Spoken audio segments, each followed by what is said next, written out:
today I will say you the dark web's deadly secret. Hi, Hitman. I tell you viewers, do you know this voice? It is not me. What are you thinking? In this video I will say the untold story of my life. I was in a state of deep despair. Life held no attraction for me. Every step was met with distrust and deceit. That's when I first heard about the dark web, web place where all illegal activities could be conducted, where morality had no place. A friend's story mentioned that you could hire a hitman on the dark web. At first I didn't want to believe it, but overwhelmed by disillusionment with life, everything seemed possible. One night I mustered up the courage to open my laptop. I activated the VPN, downloaded the Tor browser. My hands were shaking. But once I started, I couldn't stop. I entered the dark world of the dark web. There were links upon links. After much searching, I found the forum that contained information about Hitman. Conversations there took place in secret codes and encrypted language.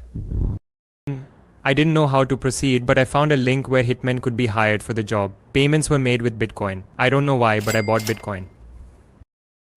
After sending one encrypted message after another, I finally received a message, "What is your job?" I slowly replied. "Someone needs to be eliminated." Message after message, we exchanged information.